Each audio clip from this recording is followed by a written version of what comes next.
Isa pong political party ng mga Pilipino ang inilunsad kamakailan sa Alberta. Mission po nila ang makapagluklok ng mga Filipino-Canadians sa iba't ibang antas ng pamahalaan para maisulong ang interes ng mga kababayan.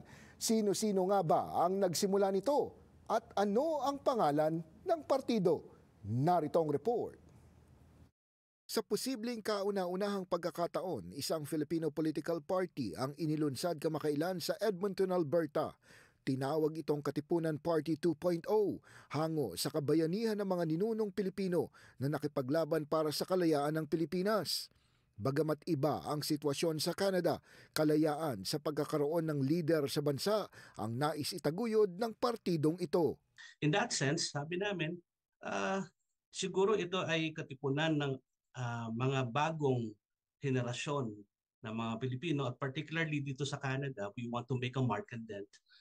It's about time that Filipinos should involve themselves in the governance here in Canada.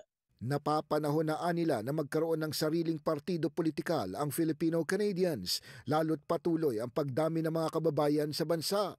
Our numbers have grown exponentially here in Canada, and our numbers they're not just statistics, ano? This is our strength.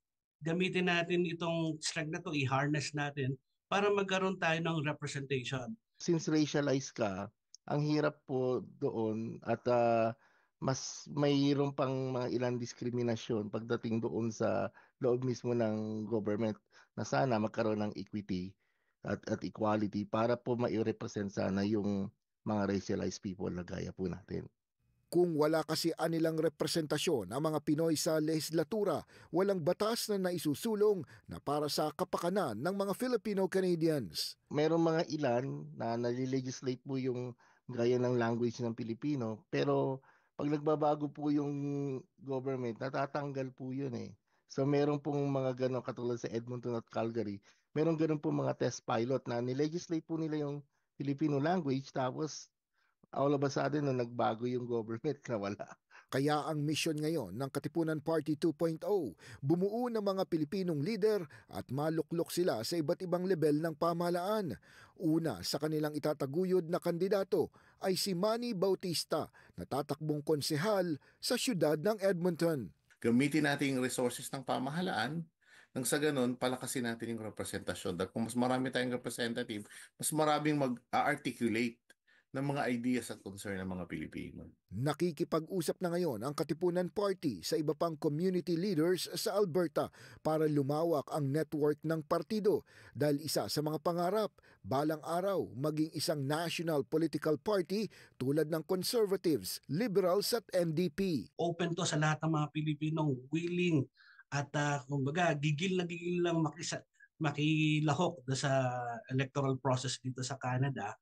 We will only rely on the support voluntarily given by the Filipinos. And yes, we will open this to other communities who are also supportive of the cause of the Filipino agenda.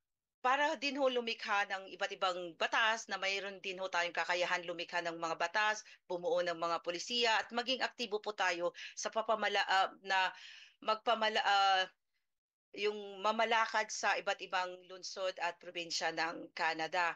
Aminado silang taon pa ang aabutin bago tuluyang lumaki ang partido, pero tulad din anila ng mga bayani sa panahon ng Katipunan, ang adhikain ay dahan-dahang pagalingin at pagyamanin ang imahe, liderato at kalidad ng buhay ng mga Pilipino dito sa Canada.